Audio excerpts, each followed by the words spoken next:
Hello and welcome to the world wide post. दोस्तों, जैसा कि हम सबको मालूम है कि मिडिल ईस्ट में क्या चल रहा है, कौन क्या कर रहा है, लेकिन अब हमें यह भी जानना जरूरी है कि एशिया के दूसरे कोने में चाइना क्या कर रहा है, क्या अपडेट्स आ रही है। चाइना ने बीजिंग में बेल्ट एंड रोड इनिशिएटिव के 10th एनिवर्सरी के मौके पर ना एक समिट को होस्ट किया है, जिसमें रशियन प्रेसिडेंट व्लादिमीर पुतिन समेत वेरियस पीआरआई कंट्रीज के हेड ऑफ स्टेट मौजूद थे। इस पीआरआई समिट में ना पुराने सिल्क रूट को फिर से दोबारा शुरू करने का इरादा किया गया है। ये तो आमतौर पर इस फोरम का इंपॉर्टेंट डिस्कशन तो था ही, लेकिन असल में ये फोरम एक ऐसी जगह बन गई जहां चाइना अपनी डिप्लोमेसी की जड़ें फैलाता है। और इस समिट का पहला निशाना जो है India middle east Europe economic corridor बना है, क्योंकि आईएमएफ को कमजोर करने के लिए चाइना ने रशिया के साथ मिलकर नदर्न सी रूट पर काम करने का फैसला किया है।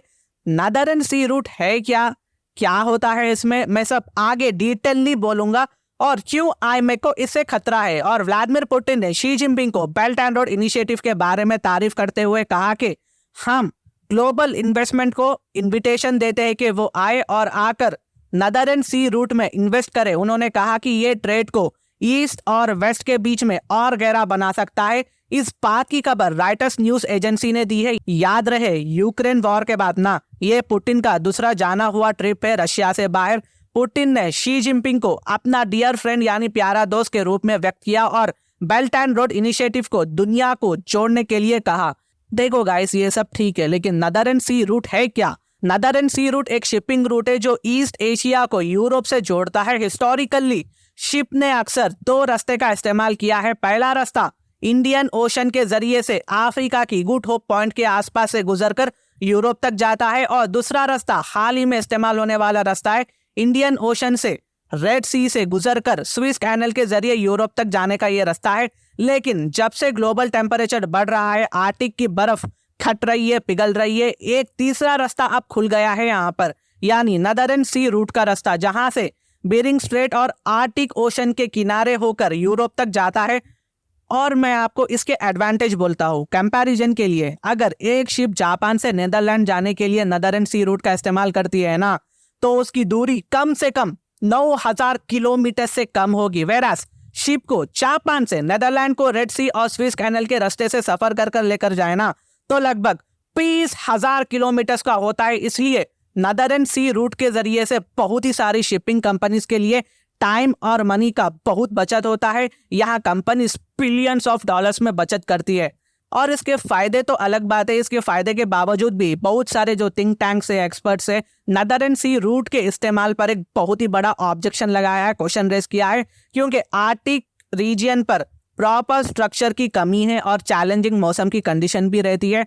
तो अब जैसे कि क्लाइमेट चेंज भी हो रहा है तो नहीं कह सकते, लेकिन यहाँ चाइना रशिया बहुत ही बड़ा करने वाले। एनएसआर यानी नदर्न सी रूट सालों से रशियन एक्सप्लोरर्स ट्रेडर्स के द्वारा इस्तेमाल किया गया हुआ रास्ता है, लेकिन ये सिर्फ 20वीं सेंचुरी तक ही अच्छा था, क्योंकि इसके बाद ना इस रीजियन में बहुत सारे आइस ब्रेकर्स क्रिएट हो गए, जिसके चलते इस रीजियन में कार्गो शिप्स लेकर जाना खतरनाक साबित हो सकता था।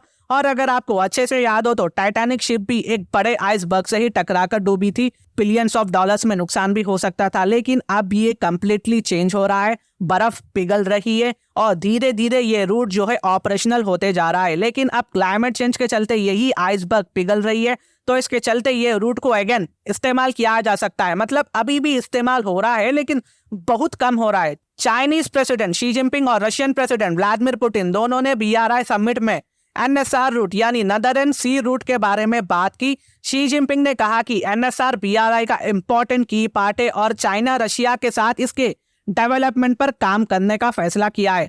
पुतिन ने कहा कि एनएसआर दोनों देशों के लिए एक स्ट्रैटेजिक एसेट है और वो उसके डेवलपमेंट पर आगे भी एक साथ कोऑपरेशन करने वाले हैं। मुझे लगता है कि जैसा इंडिया ने रशिया चाइना के साथ ब्रिक्स में एक मेंबर बना था ना, तो ठीक इंडिया को भी इस नदर्न सी रूट में भी एक पार्टनर बनना चाहिए। अगेन यहाँ पर एक स्ट्रैटेजिक प्लान की जरूरत है। हम इंडिया के आसपास बीआरआई का एक्सपेंशन तो नहीं चाहते, लेकिन अगर BRI कहीं दूर एक्सपैंड कर रहा हो तो इंडिया का इसमें रोल होना ही चाहिए। ये सब अगेन कंडीशन पर है, वेरियस फैक्टर्स यहाँ इन्वॉल्व होंगे तो देखना होगा, क्योंकि IMEC कॉरिडोर का भरोसा मुझे 50-50 दिख रहा है। और international north south transport corridor के प्रोजेक्ट पर भी इंडिया ने बात किया है। International north south transport corridor एक 7,200 किलोमीटर लंबा मल्टीमोड नेटवर्क है, जिसमें असेट प्रोडक्ट्स को भेजने के लिए शिप, रेल और रोड का इस्तेमाल किया जाता है। बेसिकली इंपोर्ट एक्सपोर्ट करने इस्तेमाल किया जाता है। इसमें products India, Iran, Azerbaijan, Russia, central Asia और यूरोप के बीच में घूमती है।